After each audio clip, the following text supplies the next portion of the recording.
Okay, so we're going to continue with the definition of a function. This time we're going to look at it on a graph. And what it's going to use to help us determine whether a relation is a function or not when we're looking at a graph is something called the vertical line test.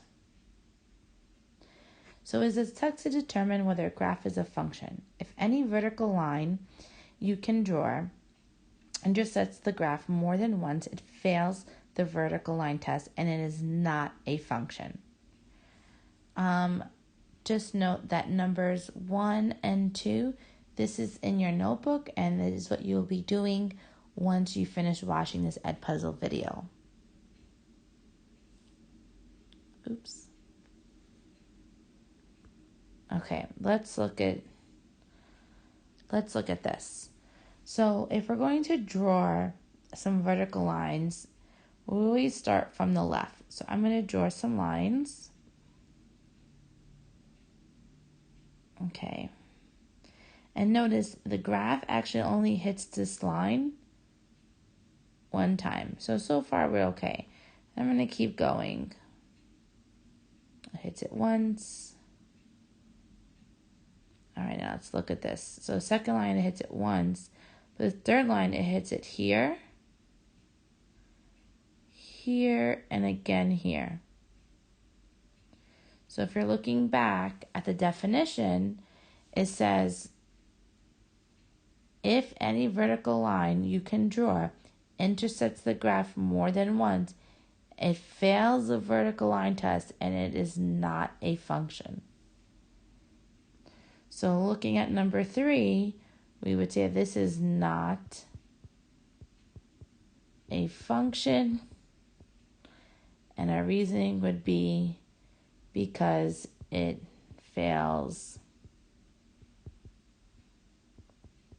and then we could write VLT for vertical line test.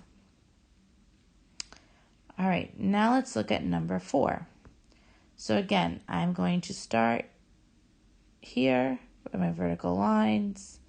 This hits it once. Again, I'm drawing another vertical line. There's nothing there. And this hits the function once. Here. Gonna keep going. And when I look here, it hits it once. It hits it twice. So number 4 again, using our definition of a function, it doesn't pass the vertical line test. So therefore, this is also not a function.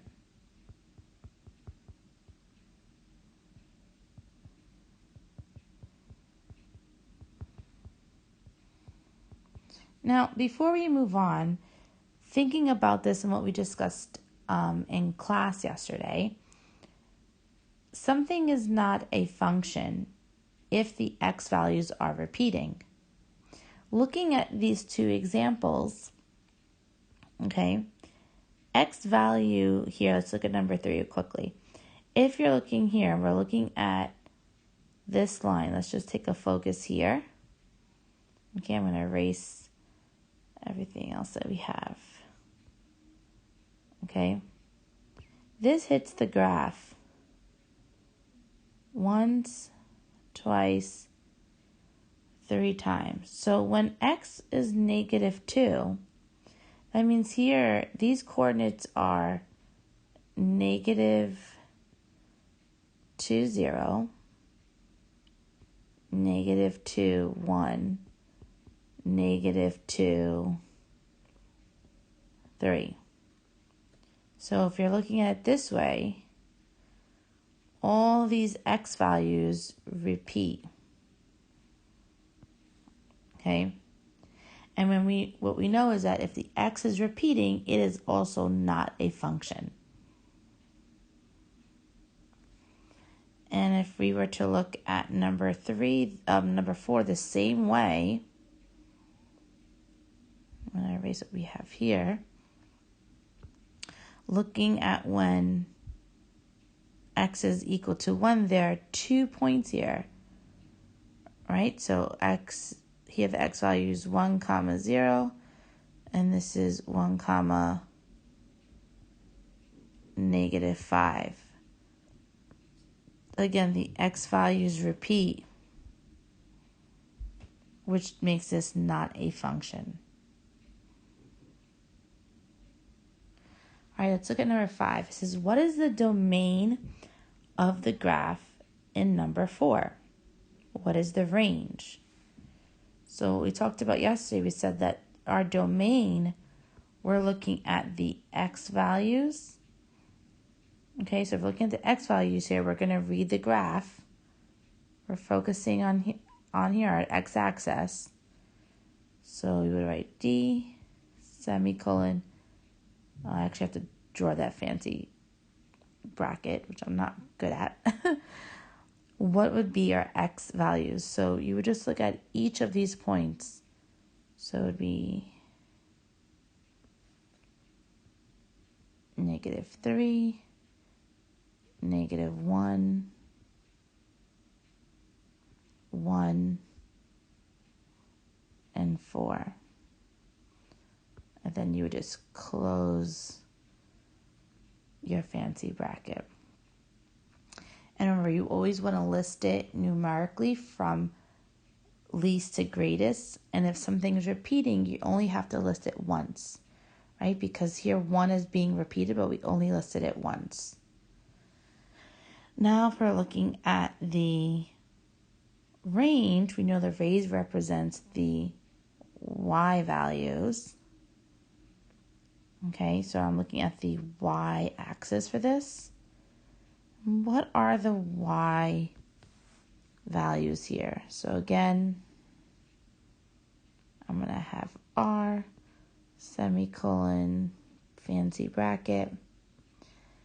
And here the y values are -5, 0, 1,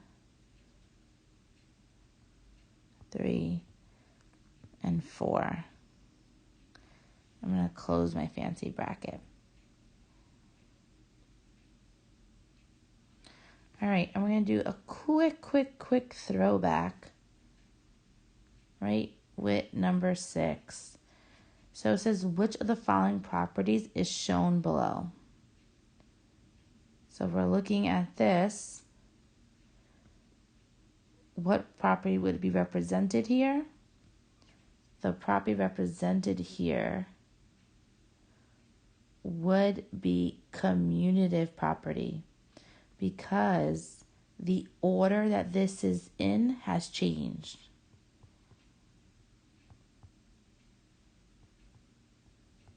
Okay? We had originally x plus y plus z. On the other side, we have z plus x plus y. So the order changed, things were moved around. So this was a commutative property that was shown here. Okay, go back to your Pear Deck and continue with today's lesson.